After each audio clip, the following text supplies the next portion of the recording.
Hello students. तो इस video में हमारे पास में इरोडोव का ये क्वेश्चन अवेलेबल है 5.22। काफ़ी अच्छा क्वेश्चन है स्टूडेंट्स ये। तो चलिए पहले क्वेश्चन को समझते हैं। Find the minimum and maximum deflection angles for a light रे passing through a glass prism with refracting angle of 60 degree. और हमको refractive index of the prism में दिया हुआ है 1.5। ये क्वेश्चन है। तो हमको मिनिमम और मैक्सिमम डिफ्लेक्शन एंगल्स बताने हैं जो कि इस प्रिज्म के थ्रू आ सकते हैं। ठीक है। तो मेरी रिकमेंडेशन यही है कि आप पहले एक बार क्वेश्चन को ट्राई कर लें, उसके बाद में आप मेरे सॉल्यूशन को देखें। तो चलिए हम सॉल्व करते हैं। देखिए सबसे पहले अपन मिनिमम डेविएशन एंगल निकालते हैं। तो पहला केस है मिनिमम डेविएशन एंगल। ठीक है। हमको पता है मिनिमम डेविएशन एंगल की कंडीशन क्या होती है। मिनिमम डेविएशन एंगल की कंडीशन होती है कि आई और ई बराबर होने चाहिए। आई और ई बराबर होंगे तो R1 और R2 भी बराबर हो जाएंगे और उनकी वैल्यू हो जाएगी A/2। क्यों हो जाएगी ऐसी वैल्यू? क्योंकि हमको पता है कि R1 प्लस R2 बराबर A होता है, इसलिए R1 और R2 की वैल्यू दोनों की A/2 हो जाएगी। ठीक है। ये हो गई दूसरी बात।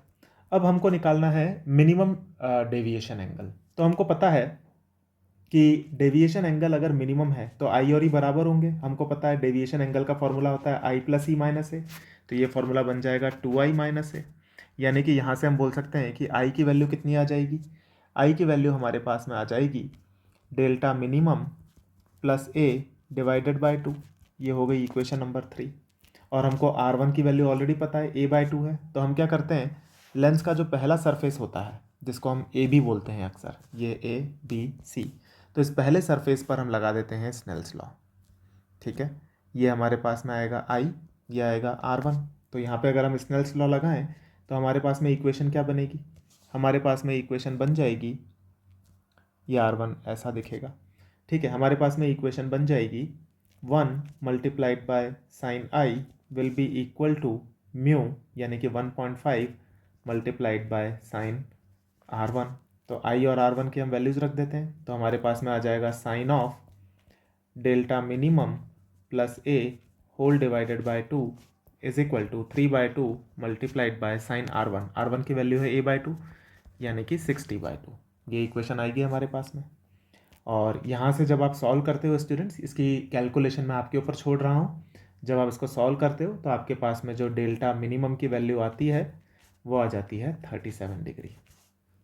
ठीक है। इसको आप सॉल्व करके चेक कीजिए। ये हमारे पास में आंसर आ जाता है मिनिमम डेविएशन एंगल का। ठीक है। तो ये तो हुआ first part of the question. अब हमको इसके अंदर मैक्सिमम डेविएशन एंगल भी निकालना है। तो अब हम इसका नेक्स्ट पार्ट सॉल्व करते हैं, मैक्सिमम डेविएशन एंगल वाला पार्ट। मैक्सिमम डेविएशन एंगल ये और भी ज़्यादा इंटरेस्टिंग है। तो ठीक है, देखिए इसको कैसे करेंगे। हमको पता है मैक्सिमम डेविएशन एंगल कब आता है। मैक्सिमम डेविएशन एंगल तब आता है जब आई और ई इन दोनों में से कोई भी एक π/2 हो जाए तो मैक्सिमम डेविएशन आता है। अपन ऐसा करते हैं, ई को हम π/2 मान लेते हैं। तो ई को हमने π/2 मान लिया। ई को अगर आप π/2 मानेंगे तो R2 की वैल्यू क्रिटिकल एंगल के बराबर आ जाएगी। R2 की वैल्यू अगर क्रिटिकल एंगल के बराबर आएगी तो R1 की value A minus critical angle आएगी, क्योंकि R1 प्लस R2 बराबर A होता है। ठीक है। और हमको पता है कि डेविएशन एंगल जो भी आएगा उसको अगर अपन मान लीजिए मैक्सिमम डेविएशन एंगल के लिए ही अगर हम एक्सप्रेशन लिखें तो हमें पता है वो आएगा आई मिनिमम, क्योंकि जब ई की वैल्यू आप π/2 ले लोगे तो आई मिनिमम हो जाएगा। और I minimum plus π/2 I plus E minus A, ये हमारे पास में डेविएशन का फॉर्मूला होता है। तो ये हमारे पास में बन गई, ये एक इक्वेशन बोल देते हैं, इसको अपन बोल देते हैं सेकेंड इक्वेशन। यानी कि अगर हमें आई मिनिमम की वैल्यू मिल गई तो हमारे पास में डेल्टा मैक्सिमम की वैल्यू आ जाएगी, क्योंकि ए तो हमको गिवन है। ए की जो वैल्यू है वो हमको दी हुई है 60 डिग्री। और आई की मिनिमम वैल्यू तभी आएगी जब ई की मैक्सिमम वैल्यू आप रख दोगे, क्योंकि हमको पता है आई मिनिमम तब होता है जब ई मैक्सिमम हो, और ई की मैक्सिमम वैल्यू हमने ऑलरेडी रखी हुई है। ई की मैक्सिमम वैल्यू रखने पे R2 की वैल्यू C आ गई है और R1 की वैल्यू A माइनस सी आ गई है। यानी कि R1 की जब हम ये वैल्यू लेंगे A माइनस सी, तो आई की वैल्यू ऑलरेडी मिनिमम हो गई होगी। तो हम क्या करते हैं, पहले वाला जो सरफेस होता है AB सरफेस, उसके ऊपर हम लगा देते हैं स्नेल्स लॉ।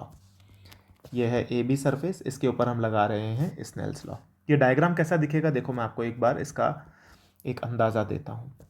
ये आएगा R1, ये आएगा R2, और लाइट रे यहाँ से जो निकलेगी वो ग्रेजिंग इमर्जेंस करती हुई निकलेगी। ये एंगल हो जाएगा π/2। ऐसा केस बनेगा ये। ठीक है। तो यहाँ पे हम अब स्नेल्स लॉ लगाते हैं AB फेस पर। तो हम यहाँ पे बोल सकते हैं कि 1 multiplied by sine of i, और वो मिनिमम होगा, sine of i minimum will be equal to mu multiplied by sine of R1, और R1 की वैल्यू है a माइनस सी। ये हमारे पास में आ गई थर्ड इक्वेशन। ठीक है, इसके अंदर म्यू की वैल्यू तो हमको दी हुई है, म्यू की जो वैल्यू है वो है 1.5, और a की वैल्यू भी हमको दी हुई है 60 डिग्री। c की जो वैल्यू होगी वो होगी साइन इनवर्स 1 बाय म्यू।